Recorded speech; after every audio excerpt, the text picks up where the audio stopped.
Welcome back my YouTube channel. આજે મારી YouTube ચેનલમાં તમારા બધાનું સ્વાગત છે। આજે આપણે બનાવીશું મિક્સ વેજ સબ્જી, પંજાબી સબ્જી બનાવીશું। એના માટે મેં એક વાટકી વટાણા લીધેલા છે, એક વાટકી ગાજર લીધેલા છે, એક વાટકી ફણસી લીધેલી છે, એક વાટકી કોબીજ લીધેલી છે, એક વાટકી ડુંગળી આવી રીતના છૂટી પાડીને લીધેલી છે અને એક નંગ ટામેટું લીધું છે। એમાંથી મેં પલ કાઢી લીધો છે।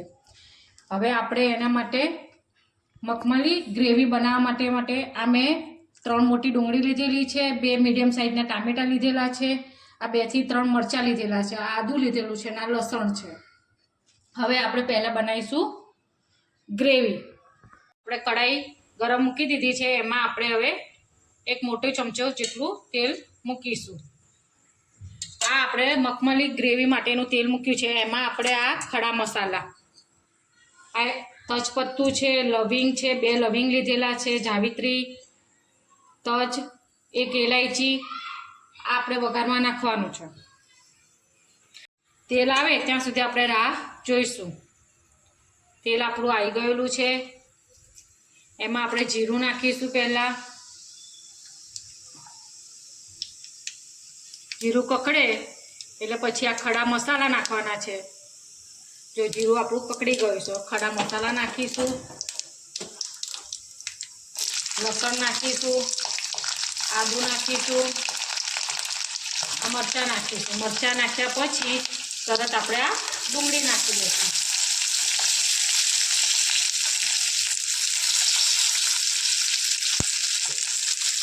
નાખ્યા પછી આપણે એને હલાવીશું।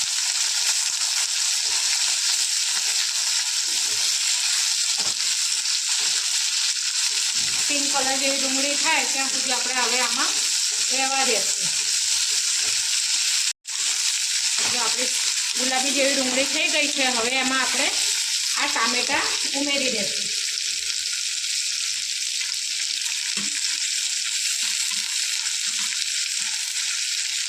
ટામેટાં નાખ્યા પછી આપણે હવે મીઠું નાખીશું।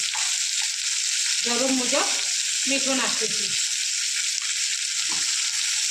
પછી એને બરાબર રીતે આપણે હલાવી દઈશું।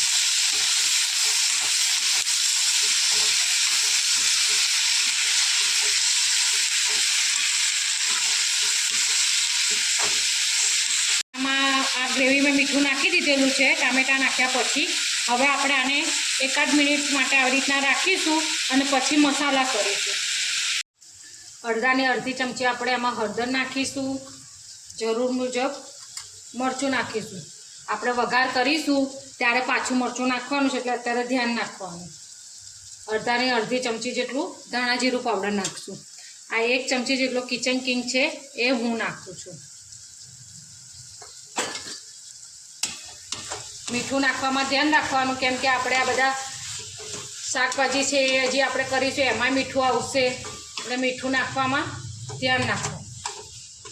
જો તમે મારા વિડીયોમાં નવા હોય તો લાઈક કરજો, શેર કરજો અને સબસ્ક્રાઈબ કરજો, જેથી કરીને મને વિડીયો મૂકવાનો આનંદ આવે। જો હવે આપણે આમાં મસાલો કર્યો છે, હવે આપણે આમાં અડધી વાટકી જેટલું પાણી નાખી દઈએ એટલે આપણો મસાલો સરસ રીતે ફૂલી જાય। હવે ઢાંકીને 5 મિનિટ જેવું આપણે એને ચડવા દેશું। જો આમાં તમારે કાજુ, મગજતરીના બિયા નાખવા હોય તો નાખી શકો છો, તો વધારે ઘટ ગ્રેવી થશે। જો હવે આપણે આ ગ્રેવીને ઢાંકીને આપણે 5 મિનિટ માટે ચડવા દેવાની છે। તો આ બાજુ આપણે હવે વેજીટેબલ વઘારવા માટેનું કઢાઈ રાખી દઈશું। ધીમા તાપે 5 મિનિટ આપણે આને ઢાંકીને ગ્રેવીને ચડવા દઈએ। આ કઢાઈ ગરમ મૂકી દીધી છે, એમાં હું 1 મોટા ચમચા જેટલું તેલ મૂકું છું। આપણું તેલ આવી ગયું છે, એમાં મેં સહેજ હિંગ નાખી છે ચપટી। હવે એમાં સૌથી પહેલાં આપણે આ ડુંગળી નાખીશું। ડુંગળી નાખ્યા પછી તરત જ આપણે આ ગાજર નાખી દઈશું। ગાજર નાખ્યા પછી આ ફણસી નાખી દઈશું।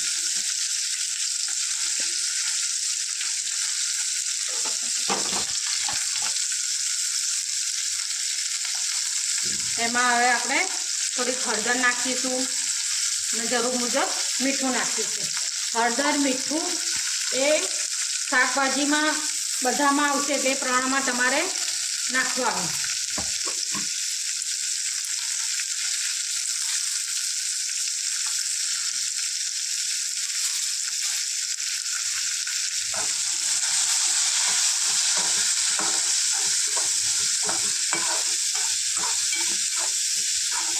જો આપણે હળદર અત્યારે આમાં નાખી દઈએ તો આપણે આ ફણસી છે આ બધાનો કલર બદલાશે નહીં, તો લીલો ને લીલો કલર રહેશે. આપણે આને 70% જેટલું આપણે આને ચડાવી દેવાનું છે. એટલે હવે આપણે ઉપર થોડુંક છીબા ઉપર પાણી મૂકીને રહેવા દઈશું.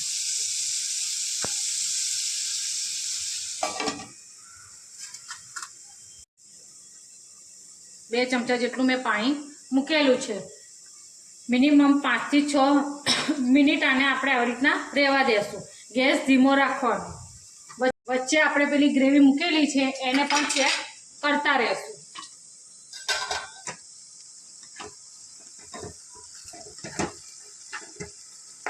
જો આપણી ડુંગળી સરસ રીતે આમાં ચડી ગઈ છે.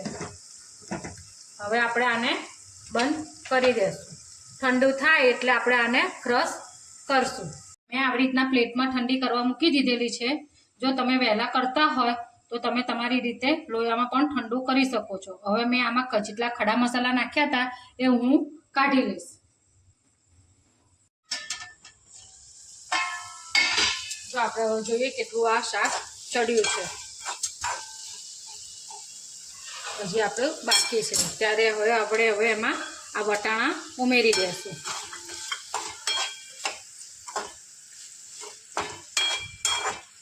હવે વટાણાને આપણે 5-7 મિનિટ અંદર 5 મિનિટ રહેવા દઈએ. પછી આપણે અંદર કોબીજ ઉમેરીશું. હવે આપણે આને ખોલીને ચેક કરી લઈએ એક વખત કે બધા શાકભાજી ચડી ગયા છે કે નહીં.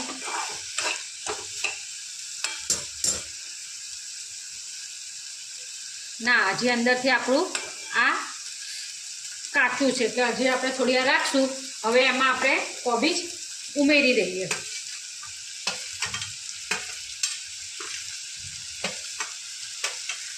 હવે 1-2 મિનિટ આપણે એને ઢાંકીને મૂકી દઈશું.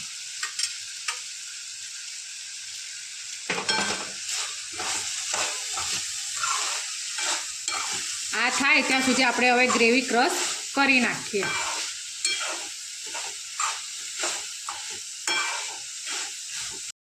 હવે આપણે આને ઢાંકીને 1-2 મિનિટ રાખીએ ત્યાં સુધી આપણી ગ્રેવી બનીને ક્રશ થઈ જશે. હવે આપણે ખોલીને ચેક કરી લઈએ. જો આપણા શાક બધા સરસ રીતે ચડી ગયા છે. હવે એમાં આપણે આ ટામેટાં નાખીને ગેસ બંધ કરીને છીબું ઢાંકીને મૂકી દઈશું એટલે ટામેટાં એમનેમ જ નરમ થઈ જશે. હવે આપણે ગ્રેવીનો વઘાર કરીશું. ગ્રેવી મખમલી તૈયાર થઈ ગઈ છે, ક્રશ થઈ ગઈ છે સરસ રીતે. હવે આપણે આ બાજુ કઢાઈ ગેસ ઉપર રાખી દઈશું. એમાં આપણે હવે 1 થી 1.5 ચમચા જેટલું તેલ ગરમ કરીશું. પહેલાં ગ્રેવીમાં તેલ નાખેલું હતું એટલે અત્યારે ધ્યાન રાખવાનું. પછી આજે વેજીટેબલ વઘાર્યા હતા એમાં પણ તેલ હતું. આ બધું તેલ છૂટીને હવે બહાર આવશે. જો આપણું તેલ આવી ગયું છે હવે આપણે આ તેલમાં આપણે નાખીશું.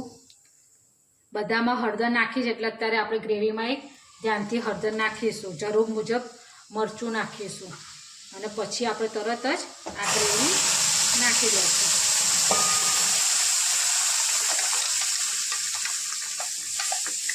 બરાબર રીતે આપણે એને હલાવીશું.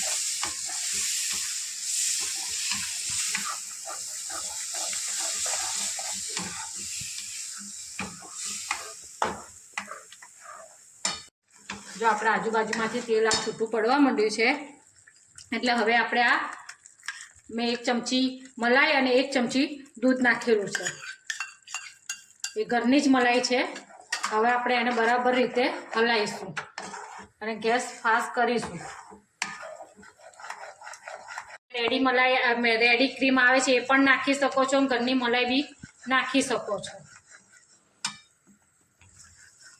આ બટરમાં કરવું હોય તો કરી શકો છો. હવે આપણે આ શાકભાજી કરેલા છે રેડી એ આમાં ઉમેરી દેશું.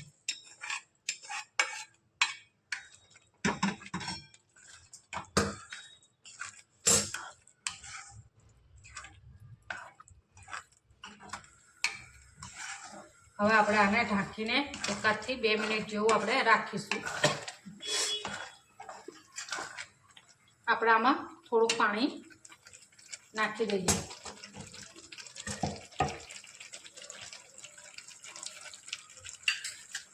જો મેં અડધી વાટકી જેટલું પાણી નાખ્યું છે, તમારે જોઈએ એ પ્રમાણમાં તમે ગ્રેવી કરી શકો છો.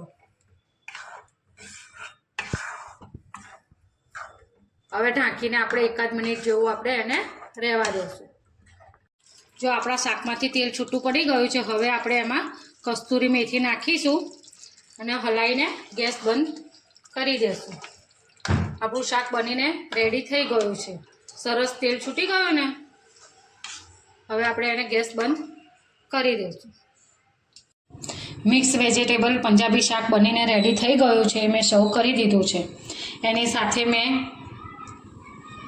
લાલ મરચાં અને તેલમાં કરેલી આ ડુંગળી છે, પાપડ છે, રોટલી છે. આ શાકની રેસીપી કેવી લાગી કોમેન્ટ કરીને જણાવજો. મારા વિડીયોમાં નવા હોય તો લાઈક કરજો, શેર કરજો અને સબસ્ક્રાઈબ કરજો, જેથી કરીને મને વિડીયો મૂકવાનો આનંદ આવે. બાય.